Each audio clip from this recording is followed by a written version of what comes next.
Hello student, all of you are welcome to our YouTube channel Gopal JCERT classes.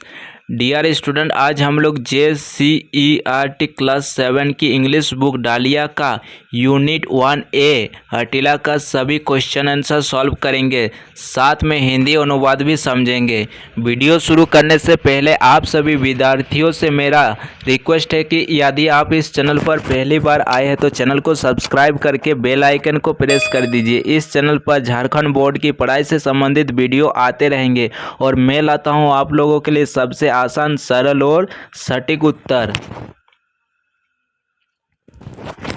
Unit 1A Attila English book डालिया। एक नंबर question है, answer the following question, निम्नलिखित प्रश्नों के उत्तर दीजिए। एक नंबर क्वेश्चन है, what was the immediate reason to buy the puppy, पिल्ला खरीदने का तात्कालिक कारण क्या था। यहाँ पर पिल्ला यानी पप्पी मतलब होता है कुत्ते के छोटे बच्चे, जिसे पिल्ला बोला जाता है।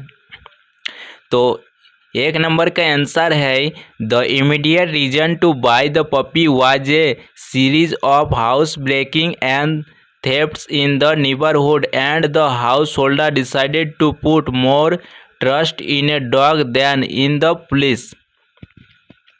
और इसका हिंदी अनुवाद हो जाएगा, पिल्ला खरीदने का तात्कालिक कारण पड़ोस में लगातार हो रही चोरी और सेंधमारी थी और घर वालों ने पुलिस की बजाय कुत्ते पर ज़्यादा भरोसा करने का फैसला किया।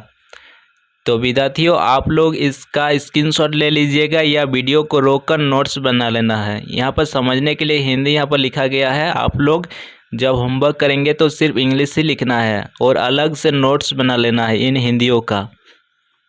तो चलिए बढ़ते हैं 2 नंबर क्वेश्चन की ओर। 2 नंबर क्वेश्चन है, why was the mother unhappy with Attila, माँ अतीला से नाखुश क्यों थी। तो 2 नंबर का आंसर होगा, the mother was unhappy with Attila because somebody come every morning and steals away all the flower in the garden and Attila won't do anything about it. माँ Attila से इसलिए नाखुश थी क्योंकि हर सुबह कोई ना कोई आता है और बगीचे के सारे फूल चुरा ले जाता है और अतीला कुछ नहीं करता। उसके बाद बढ़ते हैं अगले प्रश्न की ओर। अगले प्रश्न है 3 नंबर, who was supporting Attila and why, Attila का समर्थन कौन कर रहा था और क्यों। तो 3 नंबर का आंसर है, youngest son was supporting Attila because he knew Attila has better business to do than catch flower thieves. सबसे छोटा बेटा अतीला का समर्थन कर रहा था क्योंकि वह जानता था कि अतीला के पास फूल चोरों को पकड़ने से बेहतर काम है। उसके बाद आगे बढ़ते हैं 4 नंबर प्रश्न की ओर। 4 नंबर प्रश्न, who spotted Attila and where what happened next, Attila को किसने और कहाँ देखा, इसके बाद क्या हुआ। The eldest son of the house spotted Attila when he was going towards the market. He saw Attila trotting behind someone on the road. घर के सबसे बड़े बेटे ने अतीला को बाजार जाते समय देखा। उसने अतीला को सड़क पर किसी के पीछे घूमते देखा। 5 नंबर क्वेश्चन है, अतीला became mother's favorite and the end why, अंत में अतीला माँ का प्रिय बन गया, क्यों।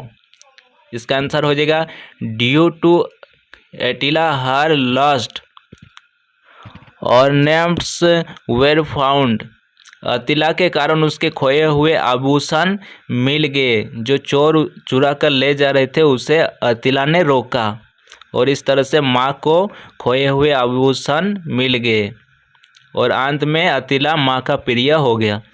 उसके बाद 2 number, tick the correct option, सही विकल्प पर निशान लगाए। द पपी वाज नेम्ड, पिल्ले का नाम रखा गया सीजर, टाइगर, अतीला। तो इसका सही विकल्प होगा अतीला। उसके बाद है B number, He eats like an elephant. Who said this? वह हाथी की तरह खाता है, यह किसने कहा? The eldest sun, the mother, the youngest son. तो इसका आंसर होगा द मदर, माँ ने ऐसा कहा। सी नंबर है don't you worry, I am not that short hair I refers to. चिंता मत करो, मैं ऐसा नहीं हूँ। यहाँ मैं का अर्थ है रांगा, अटीला, द मदर। तो यहाँ पर मैं का अर्थ है अटीला। उसके बाद 3 नंबर है इन the story Ranga burgles he used to steal at night, one who burgles in known as burglar who distribute letter is a postman name the people who do this job use the clue. कहानी में रांगा चोरी करता है, वो रात में चोरी करता था। चोरी करने वाले को चोर कहते हैं, जो चिट्ठियाँ बांटता है उसे डाकिया कहते हैं। ये काम करने वाले लोगों के नाम बताए, दिए गए संकेतों का प्रयोग कीजिए। ए नंबर है वन हु राइटर बुक, जो किताब लिखता है उसे क्या बोला जाता है? ऑथर। ऑथर मतलब लेखक। वन हु स्टिच क्लॉथ, जो सिलाई करता है टेलर यानी दर्जी। C number one who work in the field, जो खेत में काम करता है उसे क्या बोला जाता है? फार्मर यानी किसान। वन हु ड्राइव्स व्हीकल्स, जो वाहन चलाता है क्या बोला जाता है? ड्राइवर यानी चालक। वन हु डांस, जो नाचता है डांसर या नर्तकी, हिंदी में नर्तकी। One who argues in the court, जो अदालत में बहस करता है लॉयर यानी वकील। One who sells provision like sugar tea etc, वह जो चीनी चाय आदि जैसी चीज़ें बेचता है उसे क्या बोला जाता है? ग्रोकर यानी किराना। वन हु डिज़ाइन बिल्डिंग, वह जो इमारत का डिज़ाइन तैयार करता है उसे क्या बोला जाता है? आर्किटेक्ट यानी वास्तुकार। तो विद्यार्थियों, आज का वीडियो यहीं पर समाप्त हुआ। आप सभी विद्यार्थियों से मेरा रिक्वेस्ट है, यदि आप इस चैनल पर पहली बार आए तो चैनल को सब्सक्राइब कर दीजिएगा और इसका लिंक अपने दोस्तों के साथ व्हाट्सएप ग्रुप पर शेयर कीजिएगा। धन्यवाद।